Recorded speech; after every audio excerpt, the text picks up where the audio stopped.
Lots of new stickers. This one from 15-year-old Brian, the tech mechanic. Longtime viewer Dave Rutan checking in. Dave speaks fluent Esperanto. 2 stickers from the Bellevue Workshop, one in English and one in Norwegian. Here's Dominic checking in from Deutschland. Andy from Canada. I'll bet most of you know Brian from Garage Woodworks. Bunch of colorful stickers I picked up at VidCon. And the sticker board gets thicker and thicker. Thank you all for your stickers. Don't forget, I still have stickers. If you want a sticker, send me a self-addressed stamped envelope. If you're overseas, just send me a self-addressed envelope and I'll send you out a sticker. I also want to thank Chris Tittiger, who sent me 2 of these customized pencils with his website and logos on them, denverwoodworker.com. It's really cool because he takes the carpenter pencil and then he cuts that out. He says on a laser CNC. I'm not sure, is that different than a regular laser cutter? I'm not really sure. Usually a laser cutter leaves kind of a black burnt edges, but that just could be the ones I've seen, I don't know. But that's a really cool idea. Chris, I look forward to seeing you in Denver. I'll be out in Denver Saturday, September 5th. I'll have a mini MIMO meetup in Denver, and I think I'm gonna have it at the Rock Bottom Brewery restaurant. It's on 16th Street. There's an outdoor mall there in Denver. If you live in Denver or in the Denver area, mark your calendar for that. It'll be, I guess, probably at 6 o'clock till whenever. I just gotta make sure that they're okay with it. I don't anticipate a lot of people coming to that meetup. That's why I'm calling it a mini MIMO meetup. But while I'm mentioning that, I should also mention the Mega MIMO meetup in Kansas City at the Woodworking in America show. After the show ends on Saturday, that'll be September 26th, the Mega MIMO meetup will be at the Gordon Biersch Brewery restaurant, which is just, I think it's less than a mile away. It looks like you can just walk there from the WIA show, and it's at the Power and Light District, they call it, in Kansas City. If you can make it, I'm trying to get kind of a rough idea of how many people are going to show up. I have a link down below for a poll. Please take the poll and just tell me if you can make it. But I'm pretty sure that's where it's going to be. So mark your calendars for that. I'm going to be doing some giveaways there. I'll bring stickers, so you can all get a sticker just by showing up.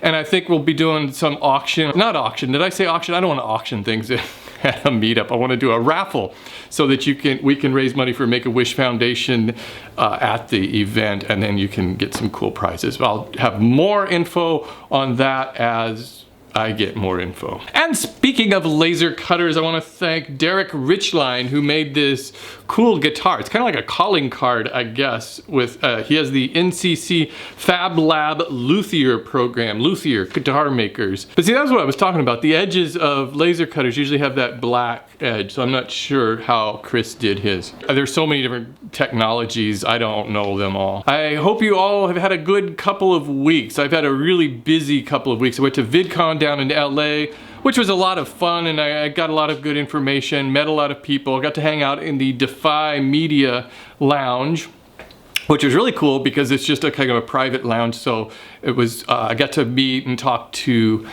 Anthony and Ian from Smosh. I don't know if you guys watch Smosh or not. I'm a fan. I think that their videos are really, really funny, and they just came out with a new movie. And that was cool. They're just like 2 of the nicest kids you can imagine. They started their YouTube channel when they were 17. They're 27 now. They started right at the beginning of YouTube doing this goofy videos lip syncing to Power Rangers. And now they're huge.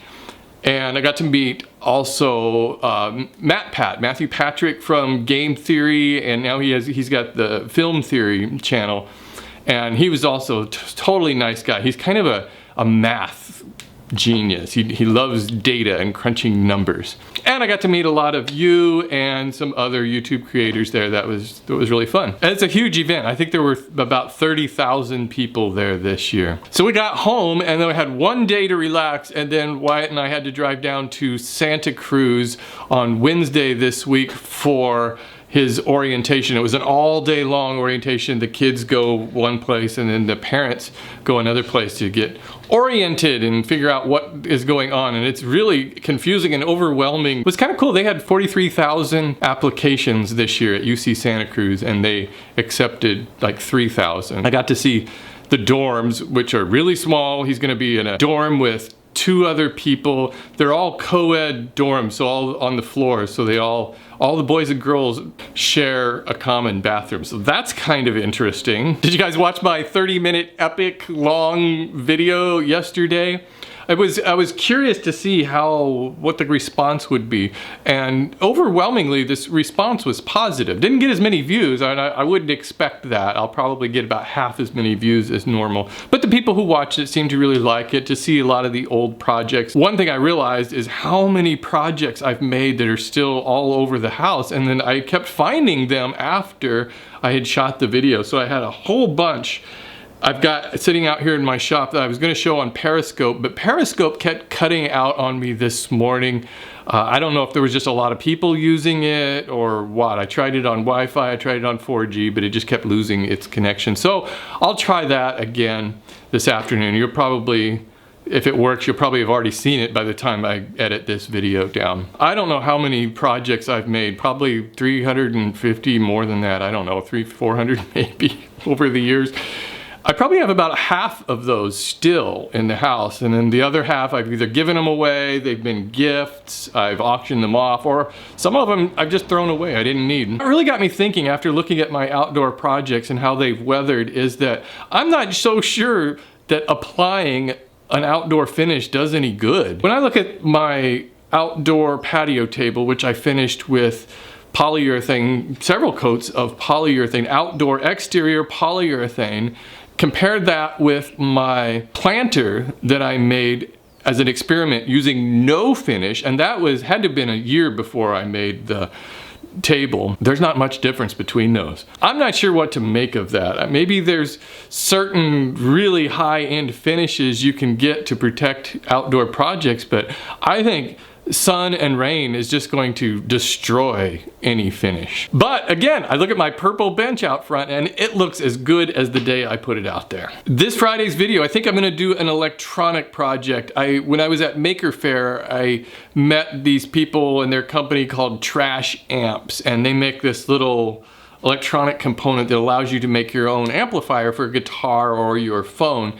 So I think I'm gonna do that, make a little boom box. And it looks really cool. I got the kit and so I'll try to assemble it. It's been years since I've soldered anything. In fact, I think I need to get a new soldering iron and some solder. They're not gonna sponsor the show, but I think it's a cool company and you can make these amplifiers out of anything. So I think it'll be fun. That's it for now. Thank you for watching and I will see you next week.